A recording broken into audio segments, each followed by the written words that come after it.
A ver, pensemos en una situación muy común. Imagina que tienes una lista larga de números. No sé, las edades de toda la gente en una fiesta o los resultados de una encuesta. Son solo datos, un montón de datos en bruto. ¿Cómo le hacemos para entender qué nos dicen realmente sin ahogarnos en los detalles? Pues justo hoy vamos a desglosar una herramienta que sirve para eso. Nuestra fuente es un cuaderno de trabajo de matemáticas, de primero de secundaria, que nos enseña a usar las famosas tablas de distribución de frecuencia. Pero bueno, el objetivo no es resolver la tarea, claro. Es ver cómo este método, que parece muy básico, puede revelar historias ocultas en cualquier conjunto de datos. Vamos a meternos de lleno a ver cómo se transforma el ruido en una señal clara. A ver, para empezar, ¿qué es exactamente esta tabla? En esencia, es un sistema para poner orden en el caos, ¿no? Una forma de resumir un montón de números. Está en su estructura, en cómo cada columna nos va contando una parte de la historia. La primera columna clave es el rango o intervalo. Imagina que son como cajas o categorías que nosotros mismos definimos. Si hablamos de edades, una caja podría ser de 20 a 29 años, otra de 30 a 39, y así. Ok. Tenemos las cajas. Luego supongo que metemos los números en la caja que les toca. Justo. Y ese conteo es la segunda columna, la frecuencia absoluta. Es lo más simple del mundo. ¿Cuántos datos caen dentro de cada caja? Si 5 personas en la fiesta tienen entre 20 y 29 años, la frecuencia absoluta de ese rango es 5. Y ojo, algo importante aquí es que al final, si sumas las frecuencias de todas las cajas, el total tiene que ser el número de datos con los que empezaste, ni más ni menos. Entiendo. Es como la analogía de las canicas, ¿no? Si tenemos una bolsa llena de canicas de distintos colores, los rangos serían los colores. Rojo, azul, verde. Y la frecuencia absoluta es simplemente contar cuántas canicas hay de cada color. Tengo 15 azules, 20 rojas. Ándale, esa analogía es perfecta. Y ese paso de solo contar a empezar a comparar es el salto fundamental. Ahí entra la tercera columna, la frecuencia relativa. Aquí pasas de ser un simple contador a ser un analista. Porque ya no solo te preguntas cuántas canicas azules tengo, sino qué tan importantes son las canicas azules en toda mi colección. Esta frecuencia nos dice qué parte del total representa cada caja. O sea, el porcentaje. Exacto, el porcentaje es la forma más común de verlo, pero se calcula en pasitos. Primero obtienes la fracción, que es dividir el número de canicas de un color entre el total de canicas. Ajá. Luego el número decimal y finalmente lo multiplicas por 100 para tener el porcentaje. Y de repente ya no solo sabes que tienes 15 canicas azules, sabes que las canicas azules representan, digamos, el 30% de tu colección. Ahí es donde empieza a surgir el conocimiento de verdad. Clarísimo. A ver, entonces ya tenemos la teoría. Pero, ¿cómo se ve esto en la práctica? El cuaderno de trabajo trae un ejemplo, ¿verdad? Sí, y es perfecto para ilustrarlo. Plantea una reunión con 50 personas y nos da la lista de sus edades. Y a simple vista es un desastre de números. 38, 8, 68, 17, 11, 33. Es imposible sacar una conclusión así nomás. Para facilitar el análisis, el material separa los datos, 25 hombres y 25 mujeres, y se enfoca primero en los hombres, cuyas edades van de un niño de 5 años a un señor de 68. Bien, el primer paso lógico sería ponerlos en orden, ¿no? Del más chico al más grande, para no hacerse bolas. Es el primer paso y es crucial. Una vez que están ordenados, viene una decisión importante. ¿Cuántas cajas o rangos vamos a usar? Si usas muy pocas, agrupas demasiado y pierdes detalles. Pero si usas demasiadas, tienes casi el mismo problema que al principio. Mucho ruido, muchos datos. ¿Y cómo se decide eso? ¿Es al tanteo o qué? Hay métodos. El cuaderno propone una regla práctica muy común: sacar la raíz cuadrada del número total de datos. Y aquí hay un detalle interesante. Aunque vamos a analizar a los 25 hombres, la población total de la fiesta es de 50 personas. Por eso se calcula la raíz cuadrada de 50, que es poquito más de 7. Así que se decide usar 7 rangos. A ver, espérame tantito. Eso me suena un poco raro. Si solo estamos viendo a los hombres, ¿por qué usar el número total de invitados para decidir nuestros rangos? ¿No corremos el riesgo de crear una tabla que no se ajuste bien a este grupo específico de 25 personas? Esa es una excelente pregunta y toca el corazón de la metodología estadística. La razón para usar el total, o sea, los 50, es mantener la consistencia. Si después quieres analizar a las mujeres y comparar ambas tablas, necesitas que las cajas sean las mismas. ¿Me explico? Si calculas los rangos para los hombres basándote en 25 y para las mujeres también en 25, podrías terminar con un número de rangos diferente, y por lo tanto con dos tablas que no se pueden comparar directamente. Usar el total general establece un marco de referencia común. Ah, claro, ya entendí. Es para poder poner una gráfica junto a la otra y que hablen el mismo idioma, por así decirlo. Exactamente. Y hay que recordar que esta regla de la raíz cuadrada es una heurística, ¿eh? Es un atajo útil para empezar.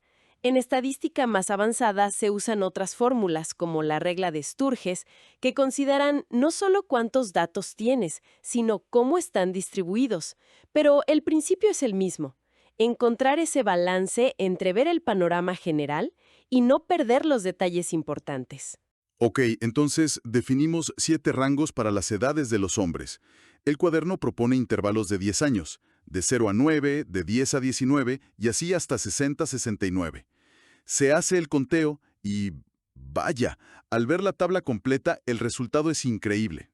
Antes teníamos 25 números sueltos y ahora salta a la vista que el grupo de 40 a 49 años es el dominante. Hay 7 hombres ahí, el 28% del grupo. Eso era imposible de ver en la lista original. Y esto es clave. Saber que el 28% de los hombres están en sus 40 no es solo un dato, es el inicio de una historia. Es una reunión de excompañeros de trabajo de esa generación, una fiesta familiar donde ese grupo es el de los papás con hijos adolescentes.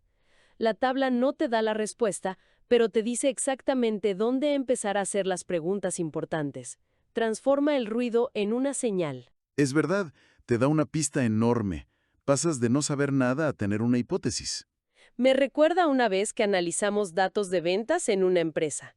Todos juraban que su cliente principal era un joven de 25 años y todo el marketing iba para ellos. Alguien tuvo la idea de hacer una simple tabla de frecuencia con las edades de los compradores reales.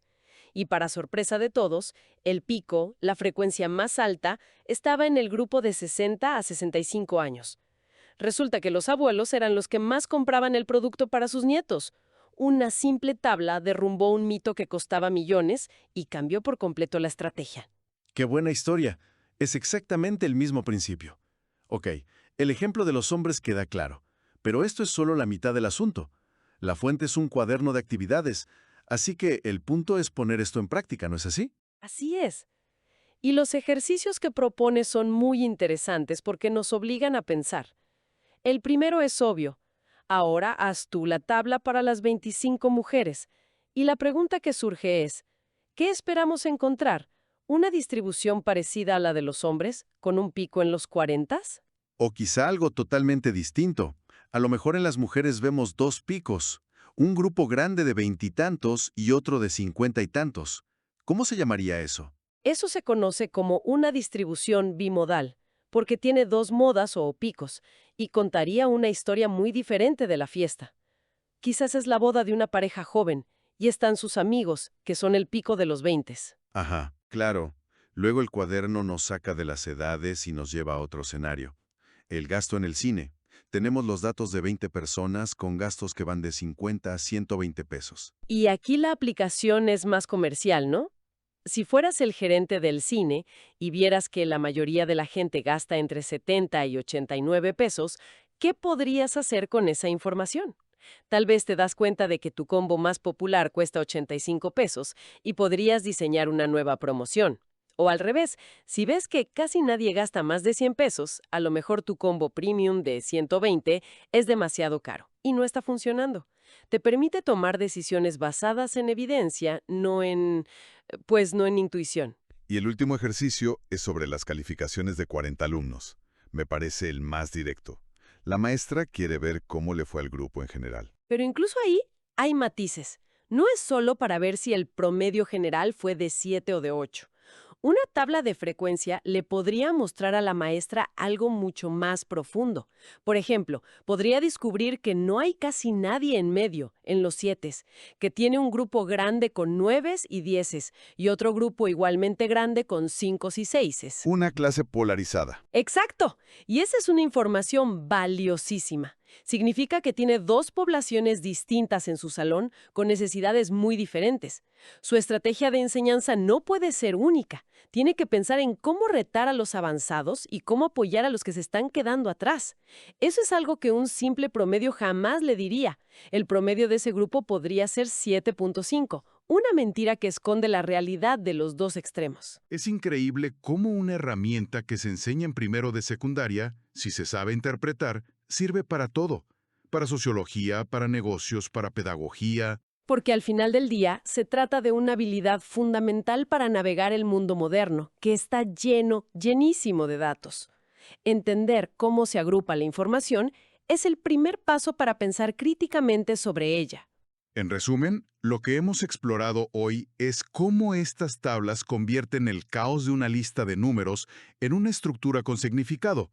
Nos permiten, como se dice, ver el bosque en lugar de perdernos entre los árboles. Y para mí, la conclusión clave es que su verdadero poder está en la frecuencia relativa, en ese paso de contar a comparar. Saber que 7 hombres tienen entre 40 y 49 años es un dato. Saber que esos 7 hombres son casi el 30% del grupo, eso es un insight. Te da perspectiva, te dice el peso y la relevancia de cada pieza en el rompecabezas completo. Totalmente de acuerdo. Y para cerrar, me quedo pensando en algo que mencionaste al principio. La decisión de cuántos rangos usar. La fuente nos sugiere una regla práctica, la de la raíz cuadrada, y en el ejemplo terminamos con 7 rangos. Pero esa decisión no es trivial, para nada. ¿Qué pasaría con la historia que nos cuentan los datos si en ese mismo ejemplo de las edades, en lugar de 7 rangos, hubiéramos usado solo 3? 3 rangos muy amplios, por ejemplo. De 0 a 29 años, de 30 a 59 y de 60 o más. Pues probablemente veríamos que el grupo más grande es el de medio, el de 30 a 59, pero perderíamos por completo ese pico específico en los 40. Se diluiría. Se diluiría, exacto. Y al contrario, ¿qué pasaría si usáramos 15 rangos muy pequeños, de 5 años cada uno? Probablemente volveríamos a tener mucho ruido, con muchos rangos con 1 o 2 personas, y nos costaría ver el patrón principal. La forma en que decidimos agrupar la información puede por sí misma cambiar la narrativa que emerge de los datos. Es algo para reflexionar la próxima vez que nos presenten una gráfica o una tabla. Vale la pena preguntarse no solo qué nos muestra, sino qué decisiones se tomaron para construirla. Aprender.